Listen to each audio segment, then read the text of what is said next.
Reconstrução de poder e dominação. Stark ou Targaryen? Será que Maquiavel faz parte de alguma casa que luta pela conquista de Westeros? Vamos descobrir isso em mais um episódio do Multicast. Olá pessoal, tudo bem? Estamos aqui em mais um podcast. E estamos aqui com o professor Lucas. Oi, Gi. Estamos aqui com a Isa. Oi, gente. Oi, Gi. Com o Dani.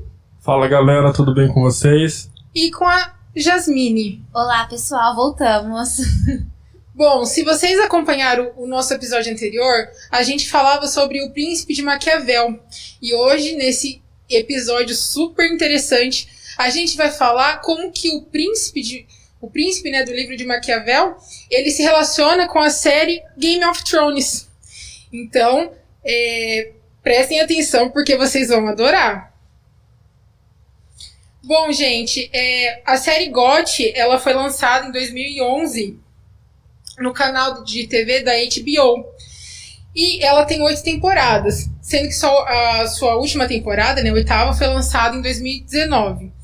Ela, né, por mais que ela tenha acabado, ela ainda continua sendo transmitida na HBO Max, que é o canal de streaming da TV HBO.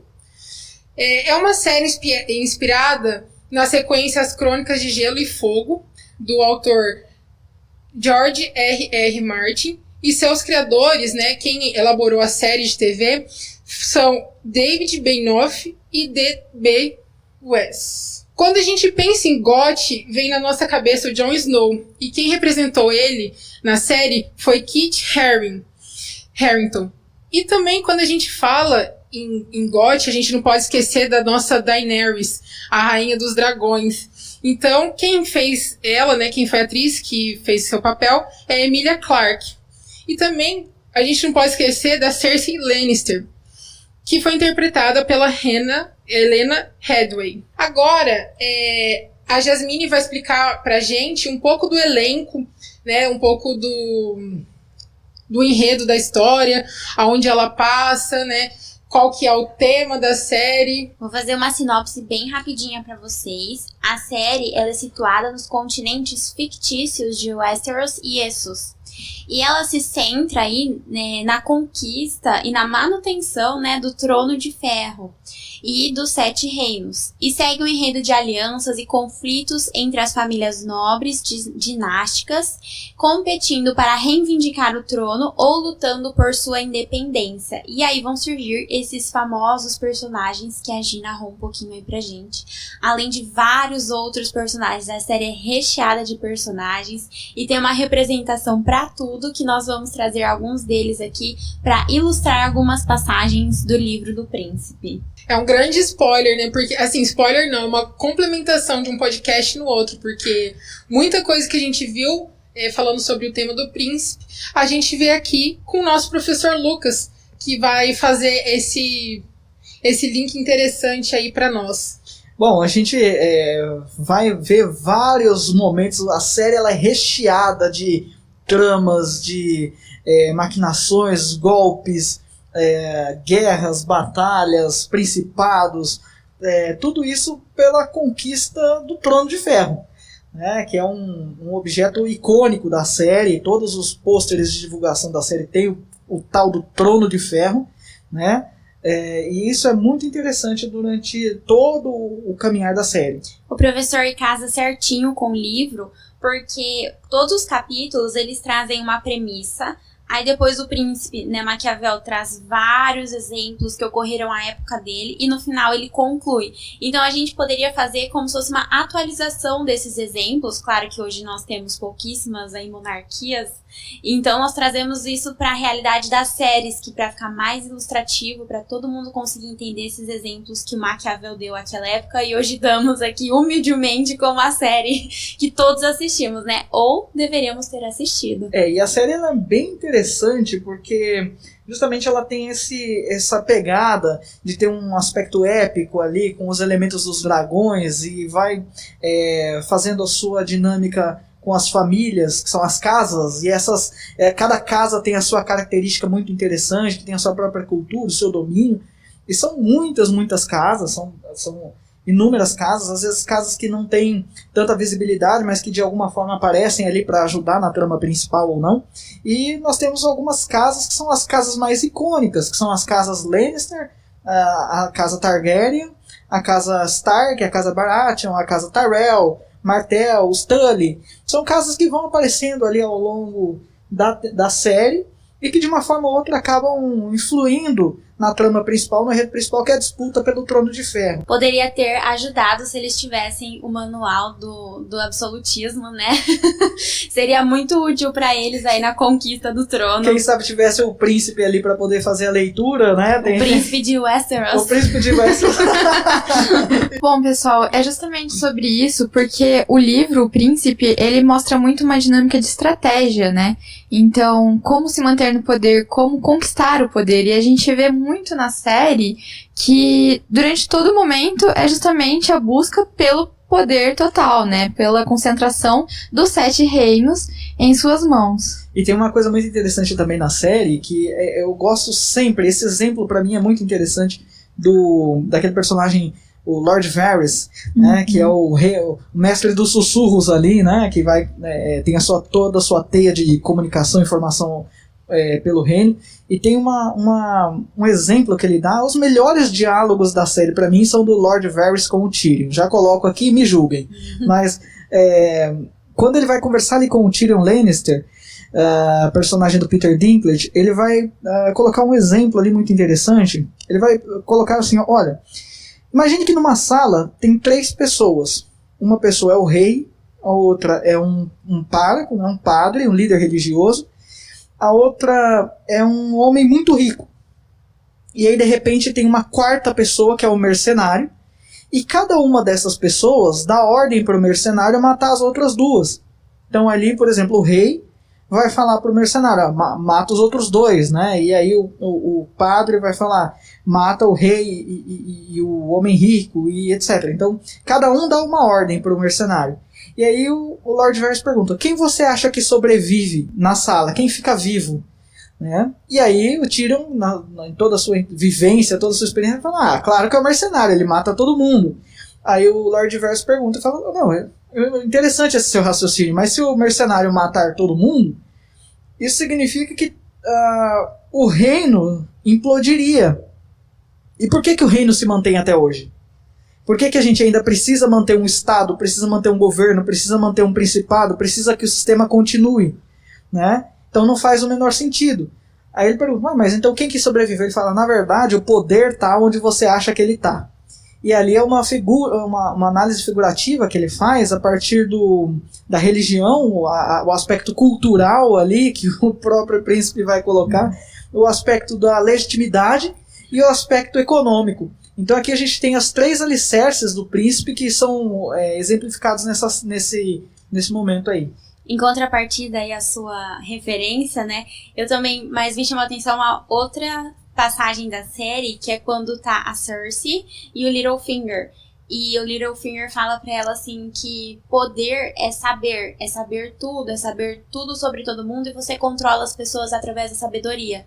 E a Cersei tá com uma armada atrás dela. Ela fala assim pra armada, pega ele, pega a espada, coloca no pescoço dele. Aí ela fala assim pra ele, não, poder é poder, e saber não é poder. Então pra ela o poder é o armamento. E é uma coisa que aqui no Príncipe ele traz muito, que o armamento é, em complementação ao que o Lucas falou, também uma fonte de poder, assim como saber. O príncipe ele é mais astuto, porque ele traz os dois, o equilíbrio entre os dois, entre saber e o poder, a armada. E lá cada um joga com um. A Cersei tem a armada, né?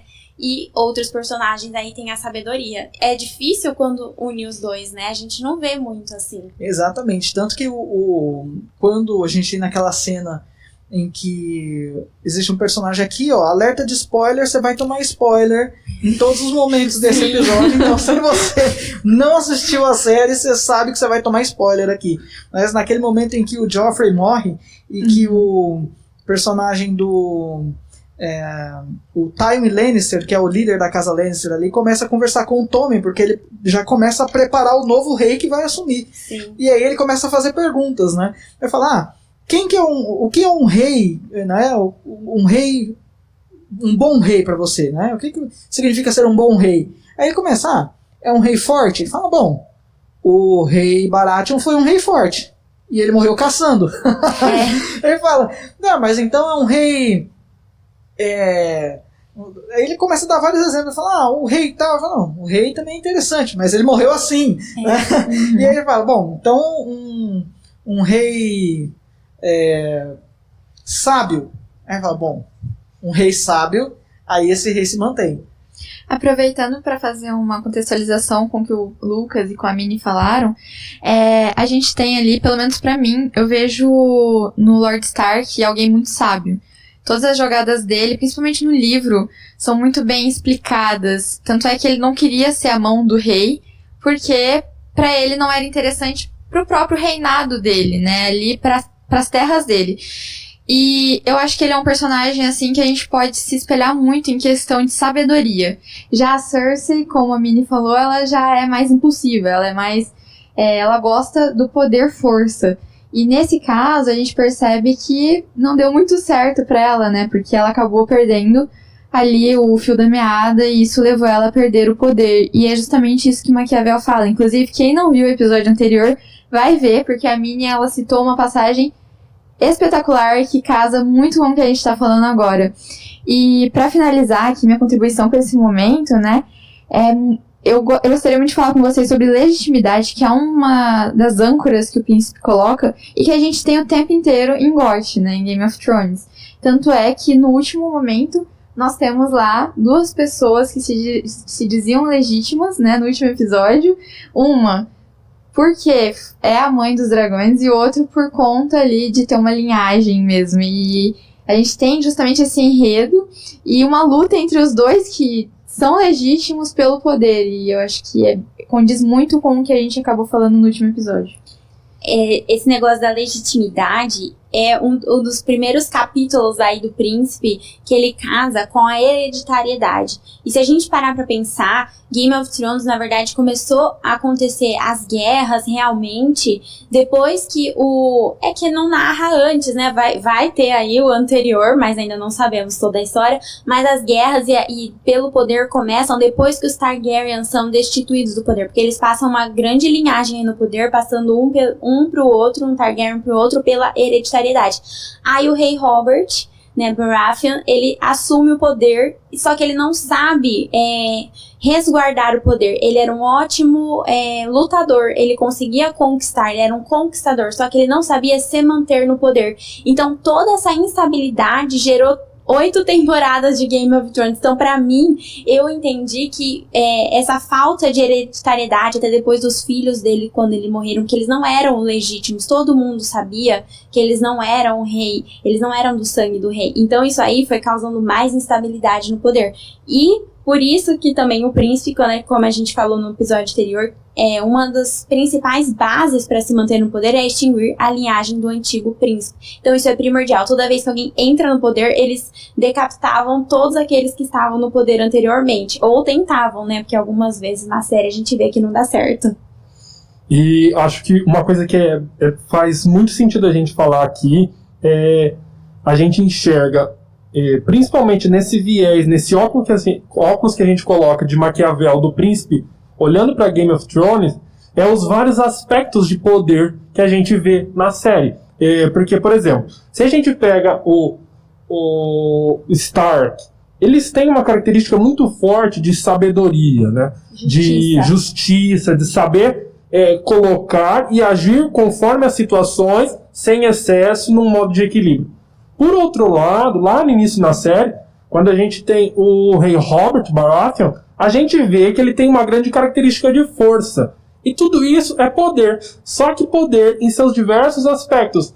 E a gente pode dizer que porque um tem sabedoria e o outro tem força, nenhum é poderoso, um é menos poderoso que o outro. Não. A gente vê que cada um, dentro do seu aspecto de poder, é tão poderoso um quanto o outro, assim como traz Maquiavel, que é poderoso aquele que sabe usar da sua força, que utiliza dos impostos para poder fazer uma coação com o povo e todos esses demais aspectos. E tem um aspecto também interessante que a Mini colocou ali, muito legal. que fala da hereditariedade, né? Até fazendo um link com o que a gente falou no primeiro episódio, mas nessa toada aí, o Robert Baratheon, quando ele assume o trono, né? Ele está partindo ali de um momento de fúria por conta de um fator ali que é o romance que originou toda a tragédia, e aí ele vai para cima do reinado que está estabelecido, e quando ele se declara o herdeiro legítimo, ele parte para uma caçada sanguinária para extinguir todos os Targaryen, até o último Targaryen que sobrar. Daqui tem um momento que ele descobre que a Daenerys Targaryen está viva lá distante, em outro reino, e aí ele manda um espião para saber, para sondar como que ela tá, tudo, na intenção de matá-la também. Acontece que, por conta de várias circunstâncias da série, ele não conseguiu executar o plano. E aproveitando com o que o Dani falou, acho que justamente por conta dessas duas características, né, o Stark ser a parte da sabedoria e o Robert a parte da força, que o rei Robert queria ele como a mão do rei, para executar os planos, e quando o rei Robert estivesse fora, né, conquistando, o Stark tá lá para ser a cabeça de todo o reinado. E quanto a Daenerys, inclusive no leito de morte do rei Robert, o Stark, pelo menos no livro, que eu acabei avançando um pouco mais, ele fala assim, rei, eu acho que o senhor deveria deixar a menina. E aí, a partir de um conselho ali do Stark, por todo um permear, por toda uma visão de sabedoria que ele tem, ele fala que o rei Robert deveria deixar a Daenerys viva porque ela era de fato a legítima, e também por conta de todo o contexto e estratégias políticas ali do momento da série. Então, eu acho que casa muito com o que a gente acabou vendo. Um adendo muito rápido, o Lucas falou isso e eu queria puxar porque eu achei isso no livro. A caçada. O Robert, ele vai às diversas caças. E isso, o próprio Maquiavel fala que o príncipe, ele deve ir a caçadas. Ele deve se acostumar com a fadiga, com as planícies, conhecer os lugares. Então, acho que o Robert, ele era tão inteligente nas conquistas deles, exatamente porque ele era um caçador. Então, a série pode não ter sido proposital, mas se foi uma sacada muito inteligente. Com certeza, com certeza. E a gente vai ver vários outros exemplos ao longo da série, cenas icônicas ali que representam esse aspecto de dominar e se manter no poder. E a gente vai ver em um momento da série muito específico e também muito interessante, que é quando a Daenerys começa a se lançar como a viável candidata, vamos colocar assim, ao Trono de Ferro, e ela se depara com a proposta, então vamos lá para o Trono de Ferro. Ela fala, não, eu ainda não posso ir para Westeros, porque eu ainda não conquistei nenhuma civilização, eu ainda não fui rainha. Eu preciso aprender a ser rainha. E aí ela começa a conquistar alguns principados ali de Essos. E aí ela começa a tentar planejar. E tudo vai abaixo, porque ela ignora justamente o aspecto da cultura que estava inserida na sociedade que ela tenta dominar, né? Então tem um aspecto ali cultural que ela vai tentar implementar, e ela é totalmente contrária àquela tradição, que era uma tradição similar à dos gladiadores, né, de Roma, ali do Coliseu, e ela tenta se colocar contra aquela cultura, e aquilo vai ruindo, vai fazendo com que a própria sociedade acabe se conflitando, porque ela chega como uma conquistadora que vai libertar o povo, ela se coloca como uma libertadora, a quebradora de correntes, né? E quando ela coloca isso, ela liberta os escravos, mas os mestres dos escravos não aceitam essa liberdade dos escravos. E o único ponto em que eles convergiam era a tradição que unia aquele povo, que era a tradição do Coliseu. E aí, quando ela assume e vem contrariamente a essa tradição, ela se coloca e acaba ruindo toda a sociedade de uma determinada forma. Até que a única forma que ela encontrou para fazer com que aquela sociedade possa se reorganizar é a força. E aí chega o nosso amiguinho Drogon para soltar o seu fogo e destruir tudo que vem pela frente, né? Duas partes também que eu vi são a igreja, né, que o Maquiavel fala, e a Cersei, ela se enrosca aí com a igreja, então ela não fez uma boa escolha, assim como uma história que ele conta aqui do Duque Valentino, no Príncipe. Ele conta essa história que o Duque deu poder à igreja e no final ele acabou sofrendo as consequências, e a Cersei foi a mesma coisa, ela deu poder à igreja e ela sofreu as consequências ali. E outra parte do Príncipe também, que é quando ele fala, o príncipe ele tem que ser amado ou temido. E a grande diferença em King's Land, né, da Cersei e da Marjorie. A Marjorie era amada, todo mundo amava ela. Só que na hora de que ela precisou do povo e da milícia, ela não tinha, porque o povo não a temia, diferentemente da Cersei, que ninguém gostava dela, mas a temiam. Então, acaba que temer um príncipe talvez aí seja, na Guerra de Tronos, a escolha mais inteligente. E a Daenerys Targaryen, pergunta final do nosso episódio aqui, a Daenerys Targaryen na última temporada e no penúltimo e último episódio ali, ela escolheu ser amada ou escolheu ser temida? Ser temida. Temida. Com certeza. Ela se transformou totalmente, do primeiro episódio até o último, ela se transformou em outra pessoa. Antes ela era aquela pessoa que preferia ser amada. E depois ela foi se tornando alguém que preferia ser temida. Mas eu acho que as ações delas impactaram tanto porque foi em outro continente. Quando ela tava em Essos, aquilo não chocava tanto. Eu acho que ela nem se transformou tanto, mas a diferença da cultura fez com que as ações dela se tornassem muito drásticas ali para aquele lugar. Eu acho que um ponto interessante de ser falado é a coesão que falta. Eu acho que por mais que Maquiavel fala, né, o que um príncipe deve ter, quais são suas características e tudo, eu acho que tem que ter a coesão. Bom, pessoal, esse foi o nosso segundo episódio. Eu espero que vocês tenham gostado. Comentem aí o que vocês acharam, né? Falem sobre Ghost, como que se relaciona com o príncipe. Sigam as nossas redes sociais, vão estar no link da descrição. E até a próxima. Obrigado por escutar o Multicast.